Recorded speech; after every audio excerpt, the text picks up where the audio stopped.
So today I'm going to share with you a recipe that was shared with me during lockdown by a neighbour who I met while she's been walking the footpath most days, and I've been out chopping logs and gardening and things, so she's been walking past and she suggested to me make some Irish tea brack. It's what they've been living on, and actually it's gone down so well in our house, so I thought I'd share it with you as well. It's a great way to use up all that leftover fruit that you might have in the cupboard from Christmas cakes, or I've got mixed peel here from hot cross buns and dried cranberries.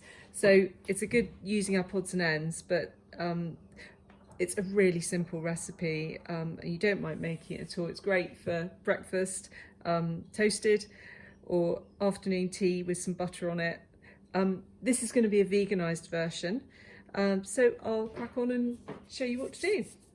So you take 700 grams of mixed fruit. So whatever mixed dried fruit you have hanging around, you soak it in 600 mils of tea.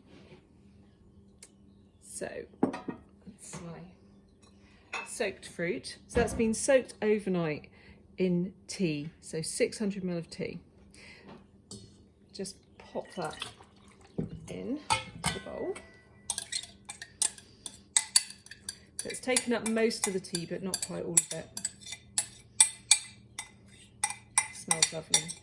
And I'm not a great fan of dried fruit, to be honest, but this is a really nice cake.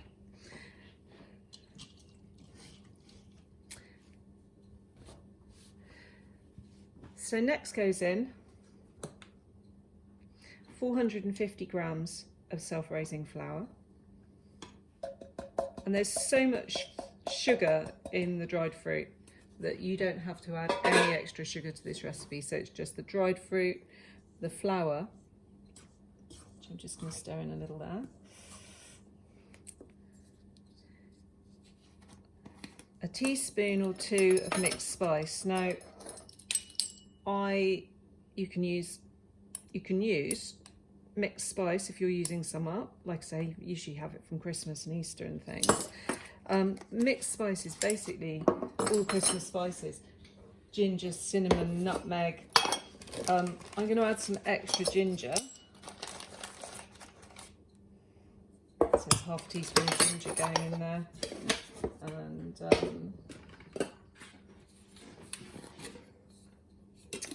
cocoa powder. Right, always pick up the wrong thing. I'll put in some extra mixed spice.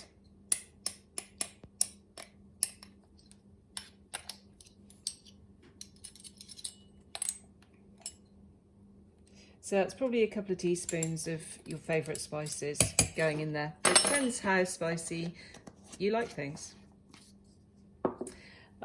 So that's going to mix in quite well because you've got the dampness of the dried fruit that's all soaked in the tea. But to add to that, something just to hold it all together. Now, the original recipe said 2 eggs, so I don't want to put eggs in. So I'm going to use some applesauce. Again, this is my way of using up leftover things. If I have apples that are looking past their best, or when I've got cooking apples, I'll freeze them in cubes. Just literally put onto the stove for a second or two, with a tiny bit of water in the bottom if you like, and just heated up for a second, then frozen. And those form the basis of a lot of cakes for me. They're my egg replacement, if you like. Now, I like to leave my apples in quite big chunks. You can cook it right down to a really fine sauce, depends what you're using it for. Something like this, fruitcake, I think the chunks of apple add quite a lot to it.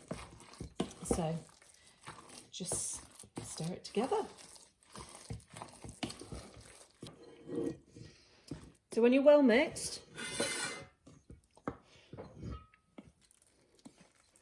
just divide it into 2 loaf tins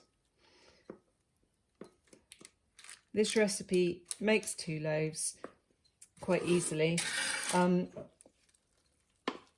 would then freeze one of these for use later. So if you only want to make 1 loaf to try, half the recipe.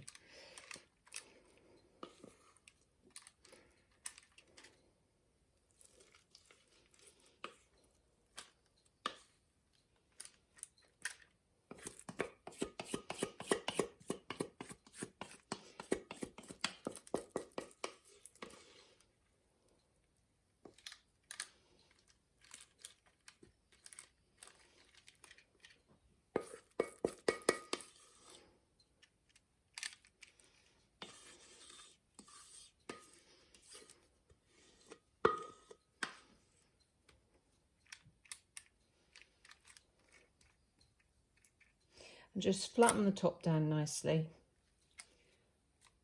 so you don't get too many burnt bits. Poking up bits I think tend to burn a little bit, catch in the oven.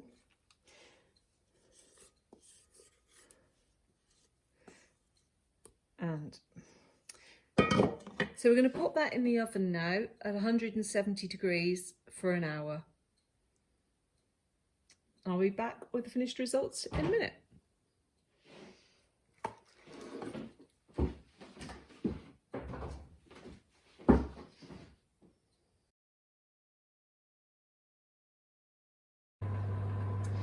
So after an hour, your cakes should come out of the oven looking fairly well risen and nicely browned.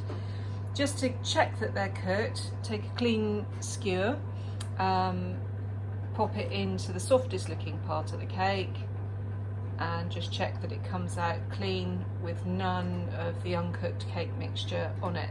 Then you know your cakes are really done all the way through to the centre. So leave them to cool, and then we'll come back and I'll show you some sliced in a minute. So here we are, Irish tea brack. Thank you, lovely neighbour, for suggesting this recipe. I'll just cut this open. Still a little bit warm, so I'm just going slowly. Don't want to.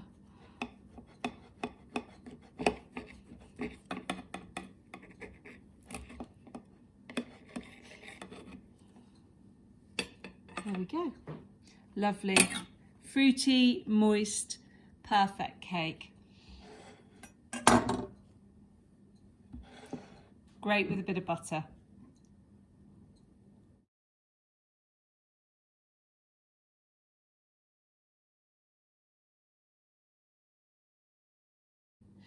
So there's your finished tea brack, and I think it looks lovely served with little butter curls. My mum always used to make butter curls when I was young, so I've got a real affection for them. So just to show you quickly, I have a special butter curler in the drawer. That's how sad I am with kitchen tools. But all you really need is just a normal knife with a serrated edge, and take your piece of butter and nice cold chilled butter, cut a very fine slice, and it'll curl by itself, and you'll get these wonderful butter curls. So I think they look really pretty for serving cake or on breakfast.